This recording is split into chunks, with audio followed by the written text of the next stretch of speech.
டேய், நீ கும்புற ஆதி சிவனே பறையந்தாண்டா. மாணிக்கவாசகர் எப்படி பாடுறாரு சிவபெருமான பார்த்து? சாதிப்பறை அல்ல, சாதிப்பறை அல்ல, ஆதிப்பறை, நாதப்பறை என்று பாடுறாரு. பாணன், பறையன், துடியன், கடம்பன் இவை நான்கும் தான் ஆதி தமிழ் குடியாண்டு பாடுது புறநானூறு. ஆகவே எமது முப்பாட்டன் சிவன் பிறந்து வளர்ந்து தோன்றிய காலகட்டங்கள்ல அந்த இடத்துல வேற குடிகளே இல்லை. குறிஞ்சி நிலத்திலே வாழ்ந்த பறையர் குடி மட்டும்தான் காணப்படும். இதே தொழில் என்ன? வேட்டையாடுவது, கோயிலுக்குள்ளே சென்று பூசை செய்வது, தமிழ் மக்களுக்காக, தமிழ் மொழியில, தமிழ் கடவுள்களுக்காக. ஏன் எமது முப்பாட்டன் ராஜராஜ சோழன் கட்டிய தஞ்சை பெருவிழா கோயிலுக்கு முதல் பூசாரியே ஒரு பறையர் தான். ஆகவே பறையர்கள் ஆயிரக்கணக்கான நிலங்களை தங்களுடைய உடைமைகளாக வைத்திருந்தார்கள். நேரா போய் உடையார் கல்வெட்டுல பாத்தீங்கன்னு சொன்னா ராஜராஜ சோழ பெரும் பறையர் தாண்டா இருக்கு. ஆகவே இந்த பறை என்பது எமது தமிழ் பேர் இனத்தின் வரலாற்று சிறப்பு மிக்க ஒரு தொன்மை மிகுந்த ஒரு இசைக்கருவி. டேய், நீ கும்புற ஆதி சிவனே பறையந்தாண்டா. நீ இந்த வாய் இன்னைக்கு நல்லா சொல்றாங்கல்ல, அந்த திருக்குறள், அந்த திருக்குறள் என்ற ஒரு பொதுமறையை இந்த உலகத்துக்கே கொடுத்த ஒரே ஒரு எமது வள்ளலார், அவர் கூட ஆதி பறையர் தாண்டா. விளையாட்டுக்கு கோபம் வந்தா கூட போடா பல்லா பறையாண்டு பேசினீர்களே. சிவன் ரத்தம் வழிவந்த எமது ஆதிக்குடி பறையர்களை பார்த்து அவர்களின் மனங்களை புண்படுத்தினீர்களே. இப்ப கொக்கி உண்மையில வந்து உடைச்ச உடனே எல்லாருக்கும் வயிற்று கலக்குதாகும். இந்த சாதி பறையங்களுக்கெல்லாம் இனி என்னடா செய்ய போறீங்க?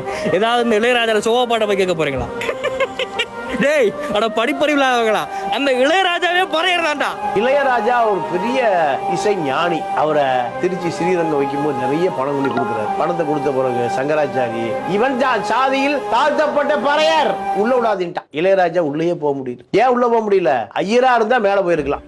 கும்பகோணத்துல பாழாக்கப்பட்ட நந்தன் கோட்டை மதி, அதுக்கு பிறகு அப்படியே வந்தா தொல்காசு நந்தன், அதுக்கு பிறகு களம்படம் பாடிய நந்தன், கம்மாளர்களோடு போரிட்டு அவர்கள் கட்டிய அந்த முகப்பெரிய கோட்டையை வீரத்தினால் தகர்த்த எமது சாம்பவ பேரரசி, நந்தனார் நின்று துதித்த ஓமக்குளக்கரை, திருச்சிராப்பள்ளி சாம்பவர், தஞ்சாவூர் பெரியாருடைய சாம்பவர், திருவாரூர் தியாகத்து சாம்பவர், பெரியநாயகி மாரியம்மா, ஆணையரும் பெரும்பறையர், அயோத்திதாச பண்டிதர், தியாகராச சாம்பவர், மருதநாயக சாம்பவர், தியாக சுடர் குயிலி சாம்பார், வீரப்பூர் வீரபாகு சாம்பவனார், இவர்கள் அனைவருமே எமது வீர ஆதிக்குடி பறைகள் தானடா. இனிமே உன்னை பார்த்து போடா பறையான்னு சொன்னா என்ன பண்ணணும்?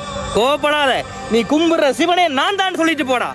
டேய், வேளாளர் குடிகள் எல்லாம் விவசாயத்திலிருந்து வந்ததுடா. வன்னியர் குடிகள் எல்லாம் மரத்தை வெட்டி வணிகம் செய்ததால் தோன்றியதுடா. ஆடு மாடுகளை மேய்த்ததால் ஆயர் குடிகள் தோன்றியதுடா. ஆனால் கடவுளுடைய ரத்தத்திலிருந்து, அவன் உதிரத்திலிருந்து தோன்றிய ஒரே ஒரு குடி ஆதி பறையர் குடி மட்டும் தாண்டா. சாமி புள்ளடா நீ. சத்தமா சொல்றா, கெத்தா சொல்றா. நீ பறை நாடு கட்டு, ஆமா பறையந்தாண்டு சொல்றா. யாரு சொன்னாண்டு கேட்டா கொக்கி என்ன சொல்லி தந்தாண்டு சொல்றா.